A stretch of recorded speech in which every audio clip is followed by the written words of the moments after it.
What's up, everybody? Welcome to another episode of Serie Addicts in the We Kick Balls channel. Marco Romano and Tito Yang back at it again for match day 27 of the Serie A.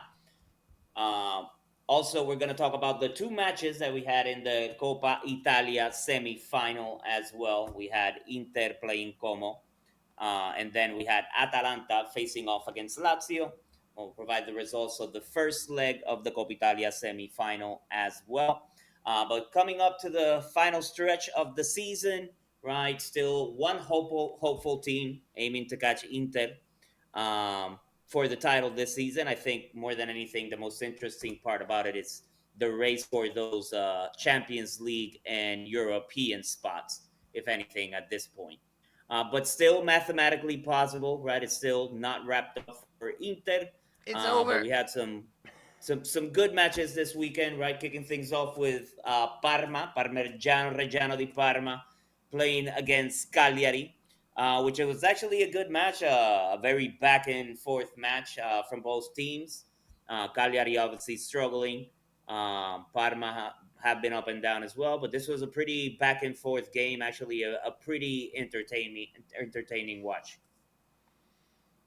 Yeah, I'm surprised you actually watched that one because of the teams that were playing. But yeah, definitely, wasn't expecting any of those two teams to kind of do a beatdown. But a draw again, when we go get to the bottom of it, a draw doesn't really help either team, right? They're trying to get out from those close to the relegation zone positions, and Cagliari and Parma are like 12 and 13th. So they're basically like on the margins of that movement. But yeah, entertaining Dude, match. that Foloruncho goal was ridiculous. Pretty sick. Probably up there for one of the goals of the season. Definitely the best goal during this past weekend and match day 27.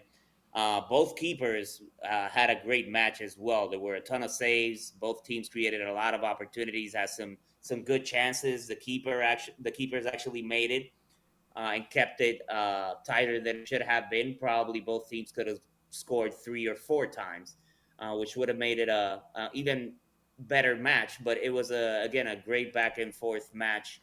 On this one, it ended up with a 1-1 draw. Good goal from Oristanio as well, but that Yeah, Foloruncho goal was just ridiculous. it was crazy. It's pretty good. I mean, the Conceição goal was pretty good too. I don't know which one was better.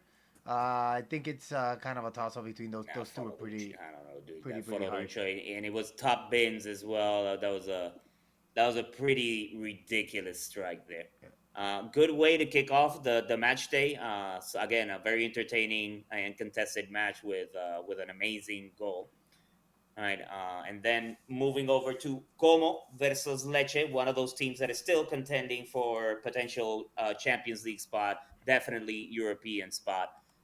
Keep getting good results. This one was a 3-1 victory for Fabregas and team against Lecce. Yeah. Not surprising, right? You would expect Como to walk away with a victory on this one.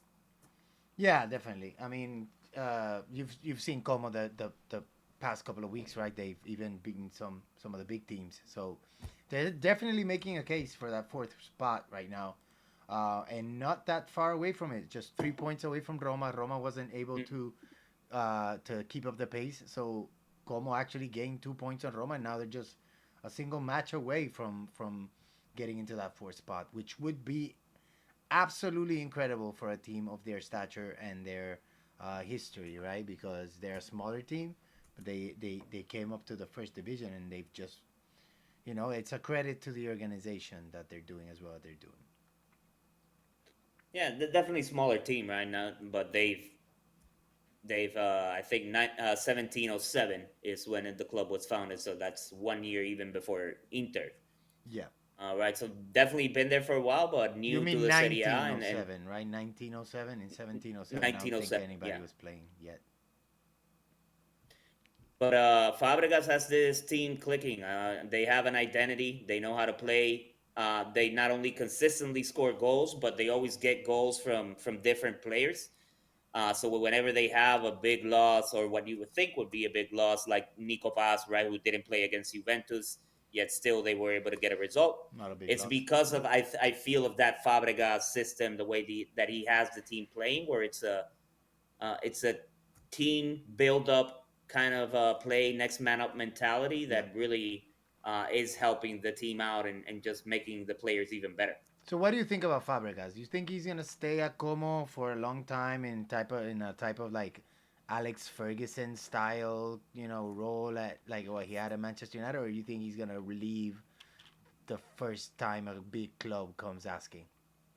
I don't think we'll ever get another kind of manager like Fergie, like Wenger used to be for Arsenal, right? They just stuck to one club for so long. I think Yeah. that's extremely rare nowadays. I definitely don't see Fabregas doing that.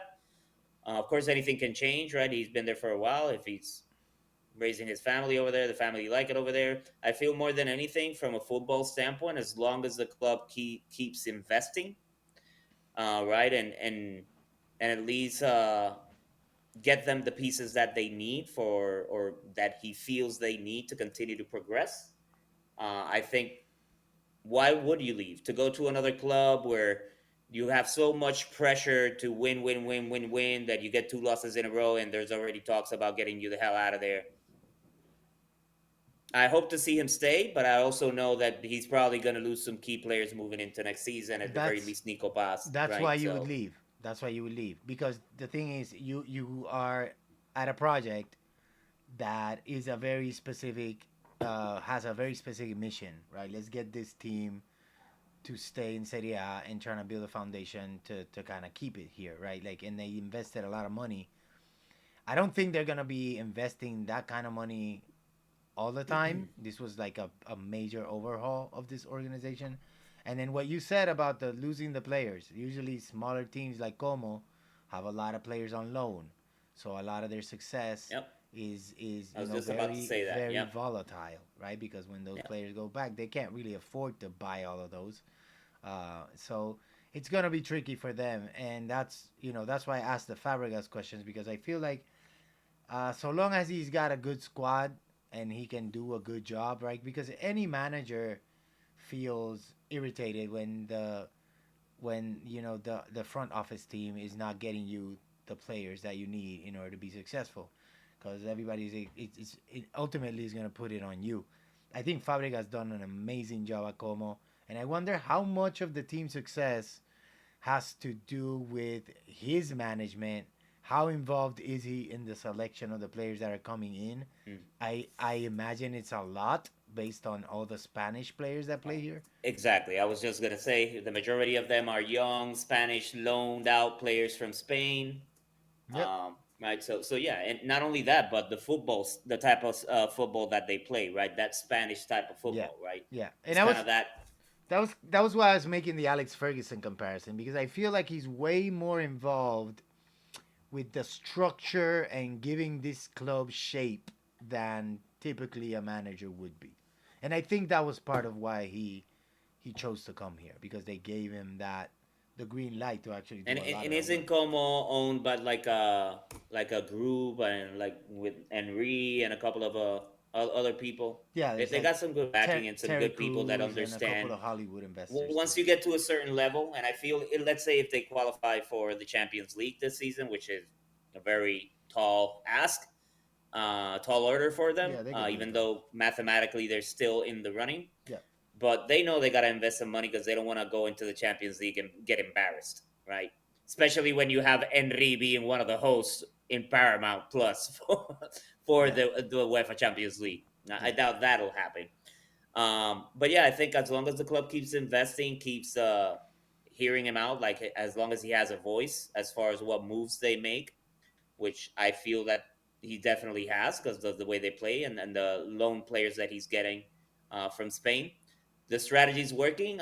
At some point, though, you got to make a shift, right? You got to get some players that are willing to stay there yeah, longer term and develop, not just loan players that you don't know if you'll have them for 1 year, 2 years, especially if you're playing this way. Because if they're playing like this, right, those teams are going to want them back immediately as soon as yep, possible. yep, 100%. So it's going to be interesting, but I think for this year, I had him again at the beginning of the season at fifth. That's probably around where they'll end up. I think it's gonna be tough for them to get a Champions League spot. I wouldn't say they're out of it yet, but I would definitely not favor them. You mean Como? Yeah, for a Champions League spot. Yeah, I mean it's tough, and they are a kind of team that could lose, to a mid-table team if they don't have a perfect day. You know what I mean? So and we, Especially if they're still playing in Coppa Italia, right? They still have the yeah, second leg against Inter coming yeah, up. Who knows if they somehow beat Inter at home in San Siro and qualify for the final? That's I doubt another it. match as well. I doubt it, but we'll see. It's gonna be. I mean, Como already have enough reasons to be proud of this season that they've had so far. And it's just they've done well beyond what everybody was expecting, except us, maybe you. Because you said it on match day first that you thought they were gonna do well, and I was spot on, right? Just the style of play. And We talk about it a lot here. It's just the yeah, style of play, yeah, right? It's just very effective with Italian teams. does well against Italian teams. I agree 100%. And I think I was spot on as well with the Juventus prediction.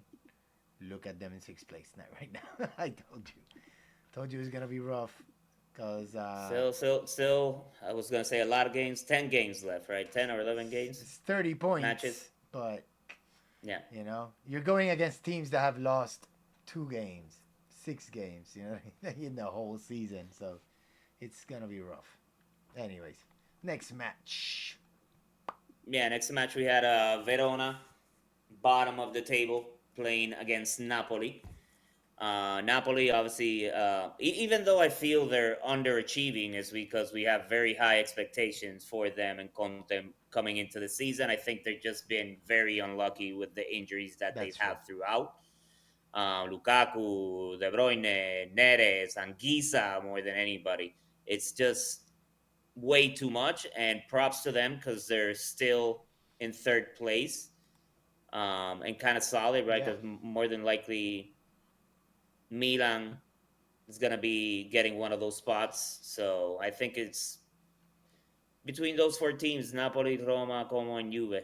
And we have Atalanta as well. Damn, that's Yeah. I mean, but Napoli is crazy. They've been so inconsistent. Even having like way better teams than or players than the teams that they're playing against.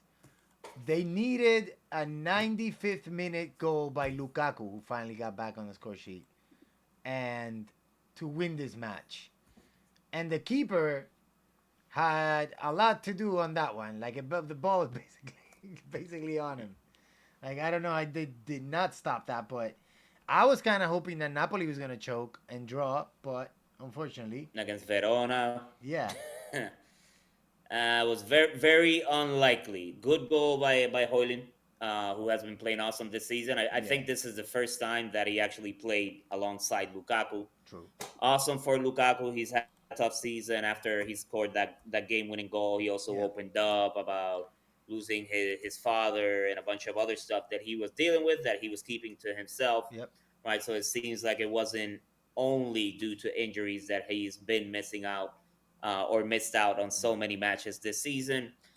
Good to see him on the pitch. I brought it up in a few episodes ago. I was questioning it because he was only like coming in as a sub, not getting like any consistent time. You would expect that still with how good Hoyland is playing Lukaku, especially with Conte, he would be his number one option. So kind of makes sense that he was dealing with something else. Conte was probably not putting that much pressure on him, but awesome to see him come in late and get that goal. Typical Conte Napoli fashion. it's I crazy. feel they did that so many times last season, Yeah, especially on Giza, this season too. uh, with extra time goals. And this one again, like struggle against Verona, who are dead last in the table. And so not an easy match for Napoli with all the players that they're missing, but they found a way to get it done, which is that championship mentality that they still have, even though they don't have the talent on the pitch. That's true. The fact is, you were mentioning earlier that this is the first time that Hoyland and Lukaku play together. But Conte, he does like the two striker formation. He did it a lot at Juve. When he used to have No, he Vucinic. played it at Inter as well. Yeah, and Yeah. he had like what's this guy's name? The Spanish guy, Fernando. Now I forgot his name. Right, the Spaniard who used to play for Juve, who was a striker, and now I'm not gonna The remember his name. Gladiator. Yeah, you remember Spaniard. Llorente, and he had Tevez, and he had him, and he liked playing the 1-2 with those two, and he was pretty effective, and he was pretty good, and he used to do the same thing. Like at Juve, he used to play that two striker formation also, when he had Del Piero, because Del Piero can't be a lone striker, so in the beginning years, Conte had to play with two, but Yeah, still, he always he could do it. always was like that mix of Yeah, the tall, right, strong, with good hold play striker like Lukaku, yeah, and then the talented, like skillful, great finishing striker that's not as big but also pretty good and pretty physical, not a pushover, right next to him. yeah. It's gonna be a It was dangerous very combo. successful for him at Inter. It should have been. I feel if Napoli wouldn't had so many injuries as many injuries as they did this season, they probably would have been contending for the title. Yeah, they'd be a lot Not higher. sure what the hell's going on with De Bruyne because he got injured. I feel like what 5 6 matches into the season and Yeah, still like crickets and haven't even heard anything about him weird. Yeah, Sambanguisa is not back yet, is he? either. Yeah, Yeah, another big miss for them. I think that's kind of the engine for Napoli. I think that's out of everybody. I would say that that's probably the biggest miss for yeah. them. Just the amount of work rate he puts in that midfield is just in substitutable. And hopefully he stays because I know there's a lot of key clubs, especially in the Premiership, that have been keen on him. Yeah, So I hope that he stays another season in Serie A. I hope that the very like little that we've seen of him this season is the last that we get to see him with a Napoli jersey on. I like him a lot. I like as a player. He's great. He covers a lot of ground. He's very strong. He's technical. He's good at scoring with his head as well. So I mean, And it's solid player. clutch, A clutch player. Yeah. nerves of steel, Yeah, part of he'll a he'll champion. play from the first to the 96, like the whole game. He'll be putting in work. So look, You want great. those type of players. I think we need those type of players at Inter, Yeah, like some freaking balls, some heart. Which, ironically enough, is the next match on the docket. Inter playing against Genoa. Very easy entertaining match. peasy. This one, right? I said it. Genoa playing awesome under De Rossi, and props to Genoa for fighting on this one. I felt that they stayed back a little bit way too much and kind of gave Inter too much space Yeah, and too much time on the ball. I would have liked to see them be a little bit more aggressive, especially at the beginning of the match. Some bad giveaways, right, turning into some opportunities for Inter. Boni also scored a freaking karate kid strike from a little further than the yeah. penalty spot. But Dimarco's Inter still had a on couple of fire, great bro. opportunities. Dimarco's still But on fire. Dimarco, which I think right now he's probably top of the list as far as like the player of the season in Serie A. I think if he continues to have solid production for these last 10 matches, and Inter end up winning the Scudetto, he'll more than likely end up getting the player of the season. I don't know if they'll There give was it a to a crazy left back, stat that but said that I think Dimarco has created the only person in the top five leagues that has created more goals than Dimarco is Kylian Mbappe. yeah, That's pretty ridiculous. yep. It's a and crazy and stat. ridiculous goal on this one as well. Gotta give props to the Genoa keeper because this dude, like, he didn't have a cape, but he was Superman for those first 30 minutes until the Dimarco goal. Had another header from Boni. The Yeah, first save on Boni was pretty good, but the second one was ridiculous. Boni had a very nice header, and the keeper just read it perfectly. Great timing, dove and robbed him pretty much of a goal. But Dimarco and that freaking foot, man, nice lob pass from Mkhitaryan. Dimarco first time volley on the bottom corner. yeah, Nothing for the keeper to do on that one. Just like a golden foot. Like his left foot is just he's ridiculously accurate with it. yeah. He just put it in the only freaking place where it could fit. like as he usually does, right? Yeah, Great goal. it's Yeah, perfect strike. great goal. And then very stupid penalty in the box. The defender basically covering his face with his arm. Like, what are you, 12? Like, what are you doing, bro? Yeah, Easy pen for Calhanoglu, who's a specialist, and obviously we're not expecting him to miss any of those. So no, Inter can it's start always a celebrating. rocket with Chalanoglu. They can start celebrating. You got the Not yet, not yet. I champagne, think. champagne Listen, ready. if it depends on what happens, right? Next match day in the Derby Oh, della it's Madonnina. done. It's done. If Inter win that one, I would say yeah, it's It's officially over. done. It's With no 13 Champions points. League, I think at that point you could call it a day. But yeah, Chalanoglu, good boost for him as well for his confidence, Yeah. coming back from injury, getting that goal. Even though he played like shit on the Coppa Italia match, which we'll talk about in a little bit. Akanji almost repeated a mistake to the one that he did with against Bolo Glint. Thankfully, it bounced off Sommer's chest.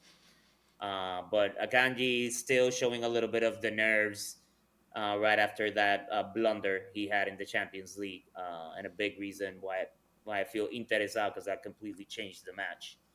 But solid performance for Inter. Another clean sheet. People again saying a ton of shit about Summer, but another clean sheet for Summer. I think his stats this season are way up there as well. Even though Inter have conceded more goals than they did last season, but still solid performance. Good victory for Kibu and team. Dimarco still on fire, and still 10 points on the top of the table. Yep. I don't think anybody catching him. That's season. This game set Well, match. the only team that could play the next match of this match day, Milan played against Cremonese. Cremonese. Finally able to turn it around because they'd had a couple of shaky performances the last couple of match days. Able to get walk away with the 2-0 victory on this one, and still mathematically staying in the race for the Serie Yeah. A title. Um, but I think it had to be a combination of Inter losing against Genoa maybe, and then losing the derby. I think even if they lose the derby, still it's That's not gonna tall happen. ask for It's Milan. over. But it's going to be interesting. At least there's something. There's a not even something. There's a lot to play for, right? This is the Scudetto boils down to this match, next match in San Siro, the Derby della Madonnina, and whoever wins that match, in my opinion, and well, not whoever wins. If Inter win that match, is done. But they struggled in this one again. Couldn't find the back of the net in the first half. Um, They left it even, really late to seal the deal They again. created a lot of opportunities, though. They were just unlucky. I don't know if Yeah. it's confidence or a lack of confidence just from the kind of the crappy results that they've had lately. Yeah. Good goal, good pass in ball into the box. I think it was Modric who passed it. Hits off the shoulder of Pavlovic, but we'll take it. That's Yeah. a Pipo Inzaghi goal. Yeah. You don't care what part of the body it ricochets from, as long as it goes in the back of the net. That's a goal. Yep, it is. It is. A win is a win, and so they got it. And Leao could have made it 3 or 4.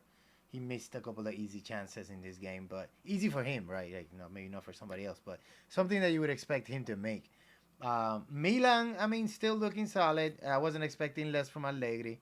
He is a very pragmatic manager. He's not gonna dazzle you with his team style of play, but he does know how to get the 3 points, and he's shown it this season. No, good results, right? Show why they're in the second spot, right? Inter win 2-0, Milan win 2-0. They both get the clean sheet, they both get it done. I hate it.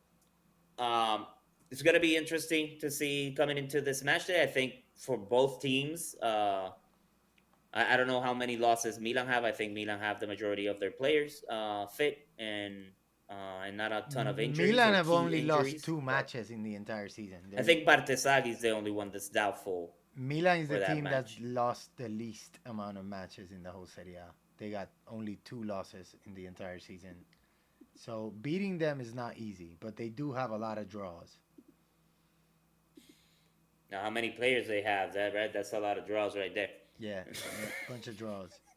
Yeah, like one for each player. Anyway, the next match was good for Juve because it was a very surprising result from a newly promoted team, Sassuolo, who actually held their court against Atalanta. Atalanta is usually a dangerous team that runs at you, uh, you know, tries to take the game to you, and in this case, um, Sassuolo was able to make it. They got lucky on a couple of the instances, right? Like right when the game started, Salivski like missed a sitter, like with the whole goal at his disposition. Um, but I see in Sassuolo, even with got a red card, so they had Pinamonti basically sent off in the 20th minute of the first half, right? And they immediately scored. So basically, they sent him off a couple minutes before they scored. They scored on the 22nd, I think. Um, then Atalanta is trying to make their comeback, right, throughout the match, but it was too late. Sassuolo had already gone up 2-0 with just an incredible strike from the edge of the box. I wasn't expecting that score. I mean, that goal to go in, that was like an incredible, incredible shot. Um, don't know if you saw that one, but very nicely Not put. good. Not good for. Yeah, that you mean that second goal for Sassuolo? Yeah, yeah, it was a really, really good shot. Like well placed by Thorsvet. He just took the ball and he slammed it in the top left corner. Just great shot.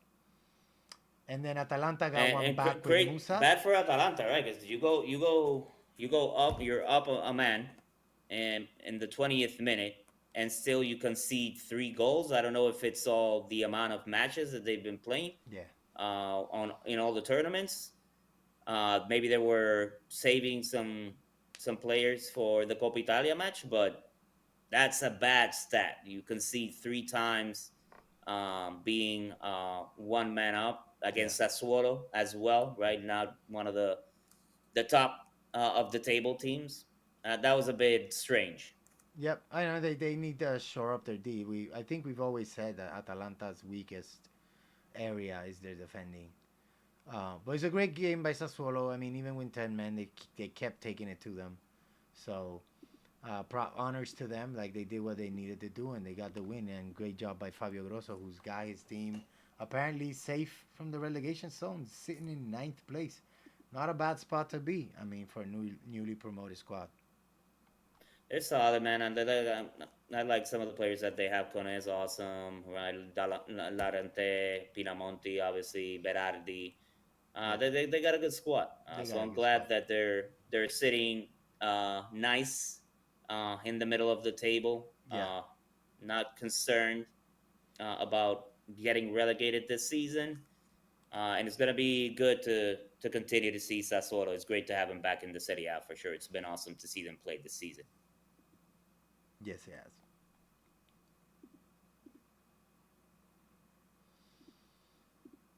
What was the next match? Torino Lazio. Yeah. That the next one on the docket. Let me see. Torino Lazio. Yeah. Torino Lazio. El Toro is New dying. manager for Torino. D'Aversa came in to replace who was the manager before that? Vanoli. Uh, wait, no, was this Vanoli Torino? I forget. Anyways, new manager, new result. They were able to defeat Sarri's Lazio. Incredible. I wasn't Freaking expecting that Sarri and definitely. Lazio, man, they can't figure it out. Yeah, I mean but these two teams they both have had like very bad runs and then kind of like a better run and like they do well against certain teams and then they go and lose in the next game against a team that you would expect them to beat easily. So I feel like Torino and Lazio have had very similar seasons, and that probably explains why there's only 4 points separating them, right? And Torino and Lazio are sitting. Lazio is a little bit above Actually, they're both below the middle of the table, but it's 11th place and 14th place. Torino needs to get more wins, so that was a good win for them. Because if they had lost, they would have only been Man, three it's 3 points only away. only 6 points, 2 matches from the relegation zone. That's So correct. Yeah, they're still 6 points away. But if they had lost this match to Lazio, they would have been right there in the running to get relegated. So but let's good see for if this them guy because can turn it you would have. around. I would say that probably the majority picked Lazio to win this one. I think we saw glimpses of what I expected from Torino at the beginning of the season with that kind of Yep. with those two up front with Zapata. Obviously, he got injured. I don't think he's been the same since he came back. But with Yeah. Zapata and Simeone, right, having decent seasons scoring wise, which neither of them really have had a good season. Good to see Zapata score with a very nice header. Uh, Yeah. Definitely good for his confidence, especially after that nasty injury that he had. I think it was the first match, something like first or second match of the Yeah. season, Very huge early in the blow for season. Torino. They've again been struggling, so also good to see them right at least in 14th place, but still only 2 matches away from that relegation zone. I don't think they're gonna be a team that's gonna get relegated this season. Right, we talked about it a little bit. I think that Pisa and Verona are already done pretty much. I think there's one more team that's gonna go down, if Fiorentina are not helping themselves either, and it's tough because Torino, Genoa, Fiorentina, Genoa have been playing better, or the better out of those three. Cremonese, that's that's tough. I think it probably is going to stay the same the way it is right now though, with Lecce, Pisa, and Verona going down. Yeah. I would have to agree. I mean, I think the only team that could maybe slip up and end up in there again is Cremonese. I hope they don't because I feel like they've looked better as an organization and as a team than Lecce and Verona. I feel bad for Pisa because I felt like they started with like a lot of it was just like great enthusiasm and they got a couple of decent draws early against big teams and then they just fell all the way down. Oh, kind of Cremonese the same way. They started the season on fire and then took like a massive dip. Yeah, exactly. You want to talk about the your favorite match of the match day? The biggest match, obviously the most anticipated match of match day Yeah. 27. Juve playing against Roma. What can Uh, we say about that one, right? no, it was a great game. It was a great match. 3-3, right? Well, it was a great game if you're neutral, right? But if you like either Juve I or am. Roma, you are pissed. Either way, like this is the type of game where it's a draw and none of the supporters are happy. 3-3 draw. Maling still on another player that's been on fire since joining Roma. He was a nightmare. Uh, Again, they still need that traditional number 9, but he's been freaking on fire and helping out a lot. Yeah, I did not expect a 3-3 draw on this one. I neither. thought Roma would struggle a little bit to score on Juve. I thought that if Juventus got 2 or 3 on the board, they would probably get the victory. So that was very surprising to me. Yeah, and I think it's just dumb mistakes by Juve, like in the concessions. Except that Wesley goal. That Wesley goal was a pretty decent No, shot, beautiful, dude. right? That was a Beautiful great shot. shot. Yeah. But on the Props mat, to Perin for getting hands on it, but yeah, we've been talking about it. He's also an awesome keeper, but he's on the smaller side, yeah, he's not tall. right, compared to other like at least like world class keepers. Yeah, exactly. I mean, honestly, I don't think any keeper who's 6 feet tall is gonna be world class unless he's like Angelo Peruzzi or somebody like that, like ridiculously talented. But they obviously have a disadvantage when it comes to covering angles and stuff, and handling those longer shots. Wesley bent that perfectly. Yeah, Um, dude. But Conceição then told them, anything you can do, I I can can do no, better, because that volley was that ridiculous. was ridiculous volley. A beautiful shot by Conceição on that one. Um, but Roma went ahead almost, immediately again. And Juve was just not. We had like Juve had the ball. They were proposing. They were trying to create more. They were, they have 53% possession. It's not like an overwhelming amount of possession, but they had more possession than Roma. But ultimately, the shots on goal were almost the same. Um, so pretty even match. I think from a Juve perspective, you could notice that even though they create a lot of chances, they were missing that last pass.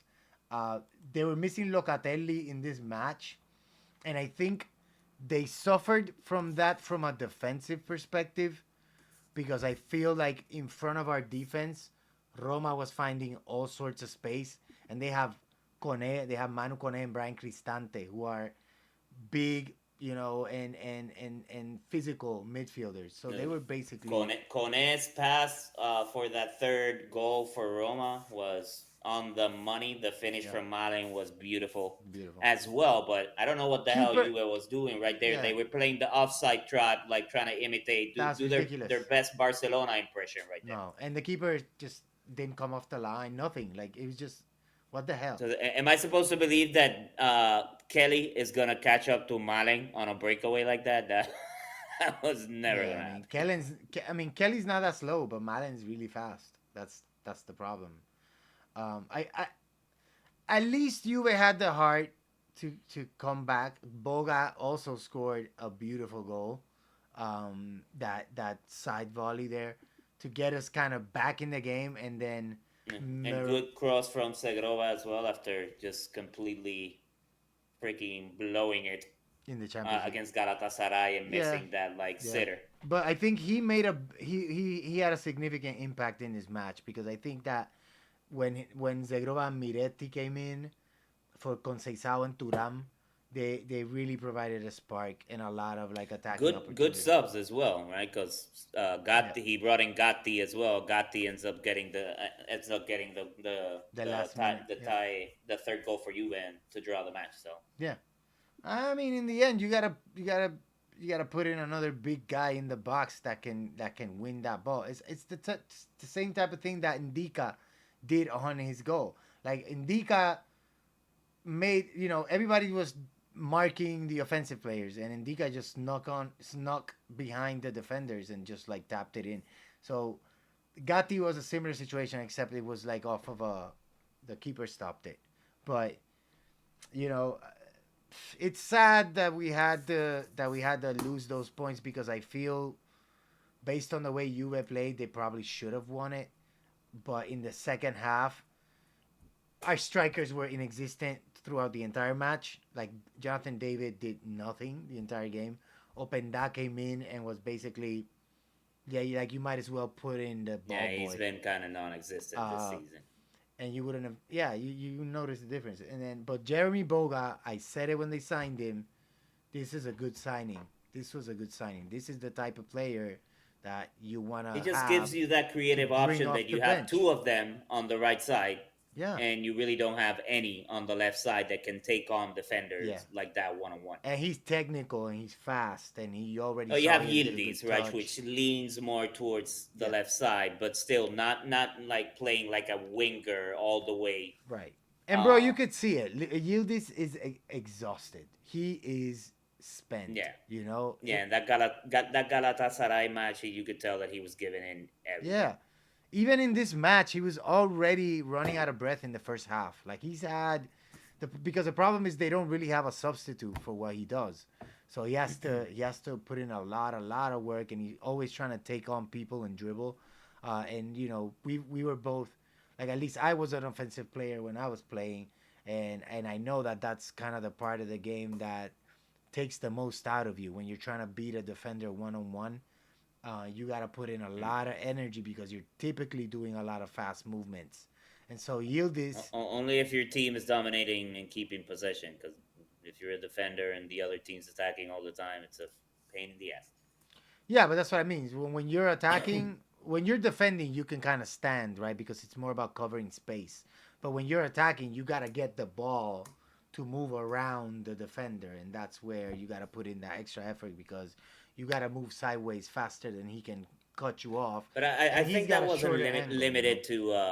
I don't think it was limited to Yildiz because I think Turan was starting McKennie, to. who's been playing awesome this Yeah, season, probably another contender for like player of the season in Serie A. yeah, He didn't have his best game on this one. he did not. He gave away, made a lot of mistakes, gave away some easy passes, right? That he Yeah, usually puts it right on the money, which was surprising to see. I think obviously the draw and both teams missing out on 2 points doesn't help yeah, anybody, but I think at the very least Juve had the hard to come back. I think it's more of a heartbreaker for Roma because they were up 3-1 that at could have been very the late in the end. Yeah, game. that could have been Yep, the end of and U.S. Champions instead League. of kind of locking down, Juve found a way. Yeah, And props again to Spalletti for the subs that he made. I think the players that he brought on was exactly what he needed. He needed some grit, right? He needed like some height, some physicality. Um, so I think he made the right call in making those the subs, but obviously the draw yeah. doesn't really help out Juve a lot. No, I mean it does help them stay in the race for the Champions League because if they had lost, it would have been over for sure. True, but still, right? Although it's 4 points away from Roma, right? So they're it's They can get that really back. really tight. Remember, like that third from even with Milan. Milan only have 4 points on Napoli. Yeah, but Roma are a type of team that will have a couple of draws from now till the end of the season. I'm sure, because they are very defensive and sometimes they've gotten better with Malen. But if Malen gets injured or he misses a match or something, they might get a draw somewhere, and then you will still have a shot. But Yeah, that's obviously going to play a big part on it, right? Which teams have the easier or the toughest remaining schedule? mhm, That's definitely going to play a part in it. But great match. To your point, right? As a neutral, it was a good match to see. yeah, Good comeback from Juve on this one, but again, the fact that it was a draw really didn't help either team. It just made it a lot more contested for those Champions League spots. yeah, exactly. And it gives Atalanta a lifeline, right? Because with their loss to Sassuolo, you would think, okay, Atalanta's out of the European race for sure. But with Juve's draw, they're still in it for sixth place as well. So it's interesting. It's gonna be Yeah, and I interesting would till say the end of the from season. it's pretty much from even Milan. I would include Milan, right? Like Milan from Milan to from the second to the seventh spot is that's It's where 12 the points. fun is right now for Yeah. the end of the season because Hmm. Inter like are running away, and then you have Bologna who have kind of been slipping. Even though It's right six they did points. get a result Yeah. this match day, playing against Pisa, which we talked about a little bit earlier. But Bologna struggling a lot for the past like 10 match days. They just can't get it together. Yeah. Well, they got the win at least this past Monday, so they needed that One to nil kind of win, stay but there in the close 90th minute, goal from Odgaard in against the Pisa. 90th minute, right? So Yeah. playing against Pisa, you don't dominate. You get a last minute goal pretty much with the last kick of the match. When you've been struggling, right, doesn't help to build confidence No. because you didn't dominate against the team that you're supposed to beat. So that's what I'm saying. That I would give it until that seventh spot until Atalanta, and from Bologna down, that's I think where the middle of the table starts. Yeah, pretty much. Yeah. And then the last match was a surprise to me because I was expecting Fiorentina to No, be this is like, terrible, dude. Like Fiorentina, just when you think they hit rock bottom and are maybe starting to climb themselves out, damn, bro. And it's Udinese, terrible. it's like it's a trashing, and it was the entire game because it's not like Udinese scored early and then Fiorentina was trying to come. Nah, Udinese in the 10th, Udinese in the 63rd, and Udinese in the 94th. It's like the whole game we scoring on you, man. Fiorentina and Atalanta have to work on their defenses. Their defenses are not good. Fiorentina Yeah, has but not allowed only that, like 42 goals, they man. didn't create a lot of opportunities in this one either, which is what's crazy. You see, 12 shots, yeah, zero on target Yeah, versus seven on the Udinese side. That's the issue. It's like all around with Fiorentina. It's defense. I think defense in the midfield because we know like Moise Ken is a hell of a striker. Yeah. Like you put him on any other team, I guarantee he's got a lot more goals this season. Yeah, I feel like Fiorentina in the midfield, they just have like a bunch of players that didn't make it at Juve, and that's what they went with. And honestly, I think there's a reason why these players didn't make it at Juve. You know, like the Fagioli, Nicolucci Caviglia, those types of players.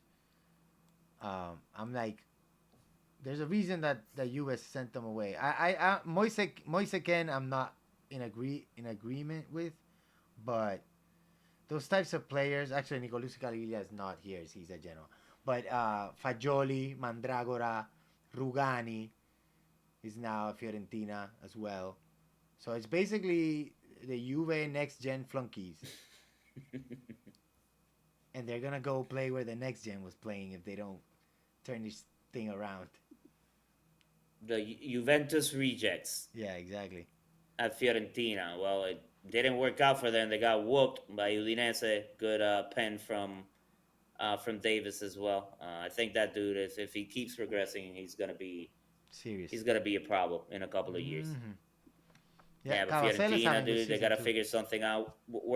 They're well, literally they're tied with Lecce right on points, and they just have the goal difference right now. Yeah, So they're technically in in the that relegation relegation. zone. Yeah, there's 5 teams in the relegation zone right now. One of them is Fiorentina. That's for sure.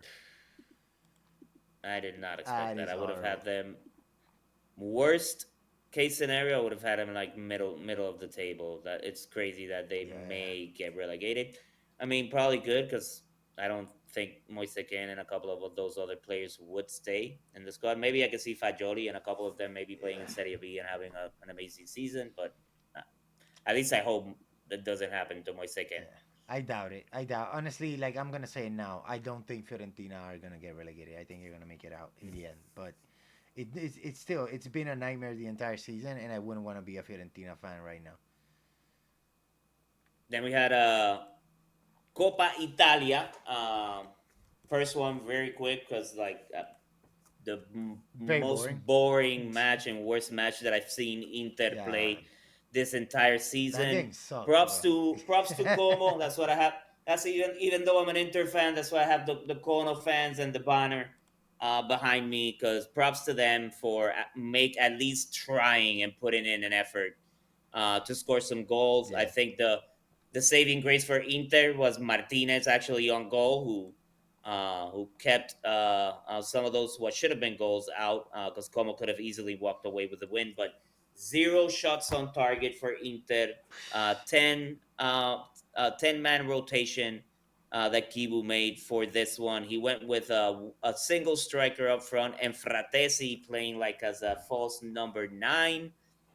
Diouf was terrible. Even Calhanoglu, who played on this one, he was not on point at all, making a ton of mistakes. He was just not the best watch. And again, for me, that I've seen pretty much every single Inter match this season, hands down, the worst performance that I've seen for the team. And I get it. Listen, you're resting them up for the Derby de la Madonnina, right? You know the second leg's at home. It's a 0-0 draw, so you're good, right? Going back home for the second leg, but it's risky. It's the same kind of BS that and reason why they're out of the Champions League because they took a couple of those matches during the first round lightly when they should have put it away and just directly qualified for the yeah. round of 16. They went in just feeling themselves against Bolo as well, and they got a reality check and got knocked the hell out. I Sad. fear that this may cost Inter the Coppa Italia. I know the main thing that they're gunning for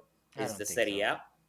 A. Um, but I hope that it doesn't bite him in the ass because the other side is you want to build some confidence and momentum going into the derby, which Milan are coming. Granted, they didn't have the best match, right? But they end up getting the 2-0 result on their last match.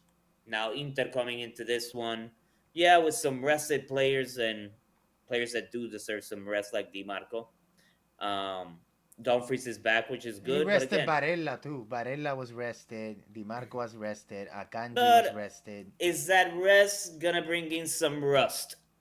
Right, I because you doubt also it, have man. players that haven't played with each other in a while. Dumfries came in, really did nothing. Like I would have preferred He's been out Luis for a bit. Enrique on the pitch because he literally didn't do anything. Every time he grabbed the ball, he just passed it back. Yeah. Obviously, good to see him on the pitch because uh, he's the best right winger that we have and left and right back that we have. But just a terrible performance. Again, props to Martinez. I don't know why Inter. He's just. I heard about the Braga keeper. They're looking at them like, what the hell are you doing, bro? You got two solid keepers, and I get it. Summer is getting old, but I wouldn't mind even Martinez being the first choice and just bringing somebody another Italian prospect in. Yeah, but very terrible match, and I thank Lazio and Atalanta for at least making it a good match Yeah, on it's the better. second semifinal. 2-2 draw, another draw on this one, but at least there were some goals, and Lazio kind of bouncing back from their pretty bad performance against Sassuolo, being a man up from the 22nd minute and conceding three goals. Yeah. Two So goals. at least a But better performance from they them. must have been very annoyed with this match again because they scored in the 87th minute and they're like, ah, yeah, we're going to win it. And then Yunus Musa comes in and scores again, which coincidentally, Musa scored also in the previous match, close to the end of the game in the 87th. He scores in the 89th in this one. Maybe you should start him. Uh, Palladino, right? He looks like he's in pretty good form, actually. Great chip from Dele Bachiru. Not sure if I'm saying that correctly, but that was Probably not. a very nice chip for Lazio's first goal. Yeah. Um, I'm honestly glad to see that. Jesus, what's his name? The number 10 for Atalanta. Oh, I had a brain fart.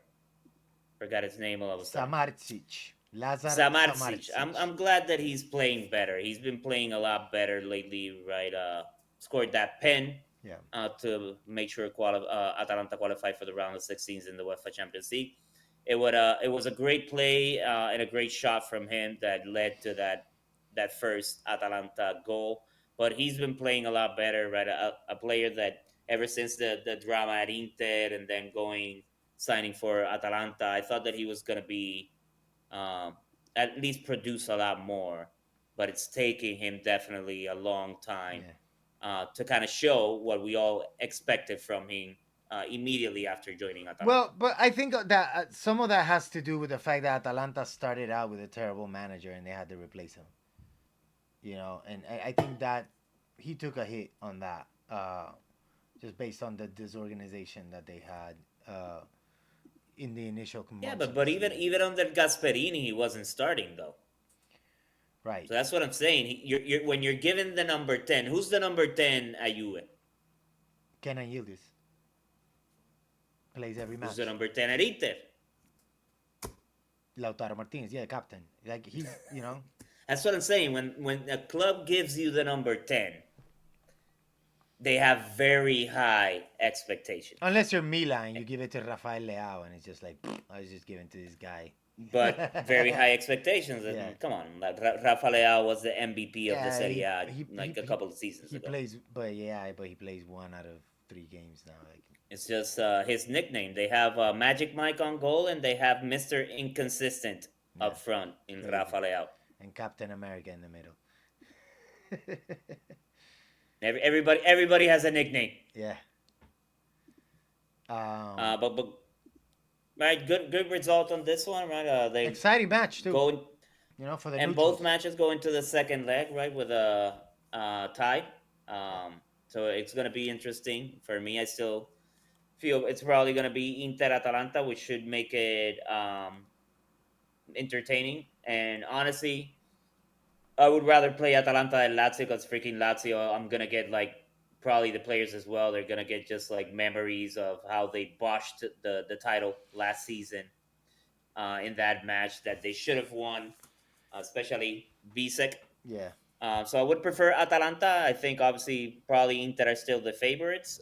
Would be interesting to see if Como defeats Inter and who makes it through, and we can have a Como Atalanta It would final. be Maybe it that would would be be crazy. insane if Como won the Italian Cup. Like if that happened, that would be ridiculous. If that happened, I would think that they bought it.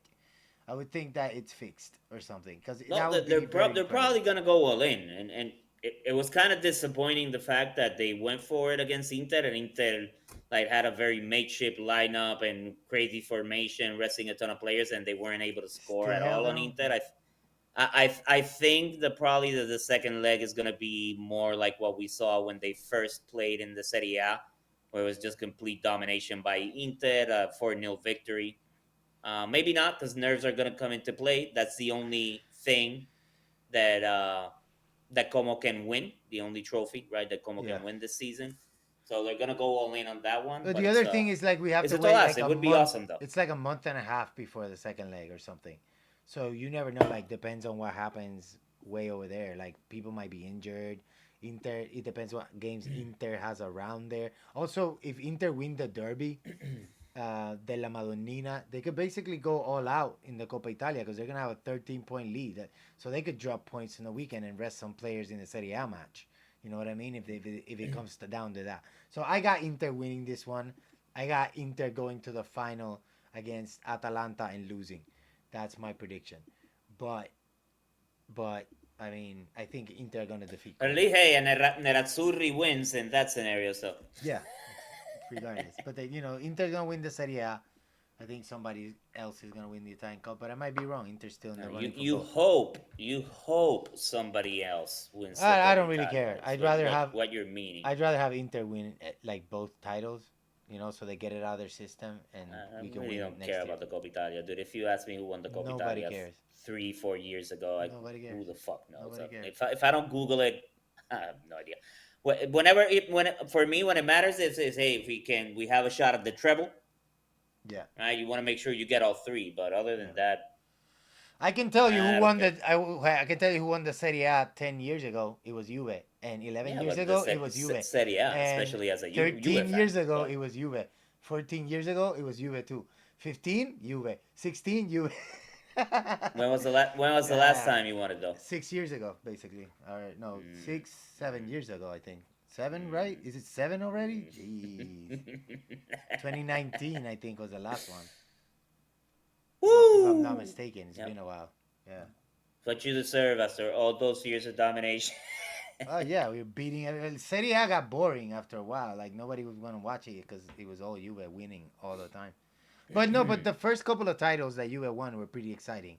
One of them was like they had to come back against Milan. The other one they had to come back against Inter. There's a couple of championships where Juve had a rough road. Definitely the first one. Uh, but then when Allegri came in, it was very, very ugly and very boring for a couple of years, and we were all tired of it. Like even us, we were tired of winning. We're doing so much winning. Everybody's like, we're tired of winning. No, No, no, no, not, we're not not gonna like have that. any of that. Any of that on the Serie Yeah, Addicts we hate pod. that guy. But this is gonna be a good weekend for you guys in Como, right? Como Yeah, playing Cagliari against Cagliari. You're playing against Pisa, which should be a yeah, freaking W for Juve. should be. Atalanta playing Udinese, who had a great match, right? Just destroyed Fiorentina. That would be an interesting one to keep an eye on. Atalanta still on that race for the Champions League as well. Obviously, Inter Milan Derby della Madonnina being the key matchup. If Inter beat Milan, it's gonna make that run for the Champions League spot even more interesting. Roma Genoa is another one that is going to be interesting. De Rossi playing against his old club. All right, they've been playing well, even though Inter got the victory. They played well against Inter, so that's going to be another interesting one to watch, as well as Lazio Sassuolo. Right, Sassuolo playing really good as of late versus Lazio. That even though they had a good showing in Coppa Italia um, last match day, um, they uh, didn't have a great display. I don't know again if they were just resting a ton of players for the Coppa Italia, since that's the only trophy that they can potentially win as well, which I wouldn't be surprised about. But probably there's going to be some interesting results and interesting to see what happens next match day and kind of how that second to seventh spot, if any team, if Yeah, there's any shuffle in between those spots on the table. That's gonna be the race from now to the end of the season. That's gonna be the race. Inter is gonna be the champions, and then it's gonna be like who ends up with those three last Champions League spots, which is gonna be awesome. Let's see. I'm not gonna call it yet, but we're gonna keep watching and we're gonna keep providing the recaps. Appreciate everybody for tuning in. Feel free to like, comment, and subscribe. This is Marco Romano, Tito Yan, and we'll catch you on the next one for Match Day 28 of the Serie A. Peace. That's right.